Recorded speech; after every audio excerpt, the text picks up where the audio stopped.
Dahil nalalapit na ang campaign period para sa mga lokal, Mayor ng Maynila na si Mayor Hani Lacuna Pangan may paalala sa mga kawani ng gobyerno ng Manila City Hall. Pakinggan natin to. Gusto ko lang pong paalalahanan ang bawat isang kawani dito, lalong-lalo na po yung mga may hawak ng mga permanenteng item. Pumasok na po ang campaign period ng national elections. Sa ilang linggo ay magsisimula na rin po ang campaign period ng local elections. Lagi po natin isa sa isip na bilang mga permanenteng kawani ng lungsod ng Maynila o kahit anong lungsod, mahigpit po nating ipinapaalala sa inyo na dapat kayo po ay apolitical. Alam ko naman po na may kanya-kanya kayong napili na maglilingkod sa kahit ano pong posisyon. Pero mag-iingat po kayo. Dahil hindi po kayo po pwedeng mangampanya para po sa kanila. Bawal po yun. Kaya mag-iingat po kayo lalong-lalo na sa social media. Minsan po hindi natin mapigilan ang ating mga sarili na ipahayag ang ating pong mga kagustuhan. Pero dapat po niyong maproteksyonan yung inyong pong posisyon sa pamahalaan. Hindi naman po bawal na ipahayag, pero mag-iingat po kayo.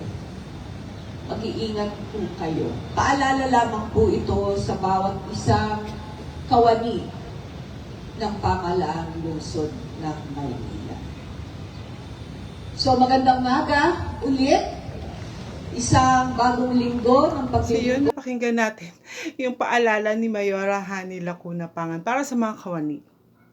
Bakit niya pinagbabawalan ang mga kawani ng gobyerno na makisali sa politika at bawal ihayag ang kanilang damdamin or nasa puso kung sino ba ang kanilang napupusuan para sa darating na eleksyon?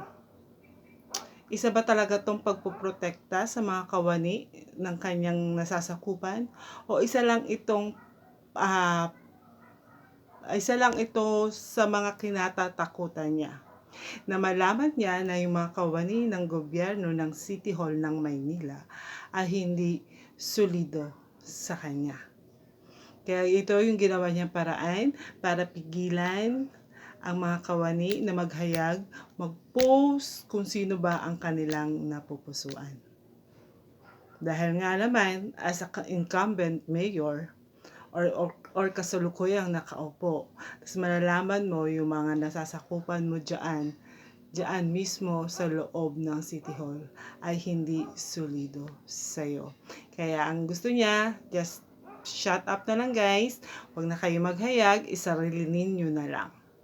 Pero syempre, kawani ka man ng gobyerno or hindi, kung anong nasa puso nyo, sundin ninyo. Especially dahil nga sabi nga niya, nalalapit na ang campaign period at nalalapit na rin pa ang eleksyon.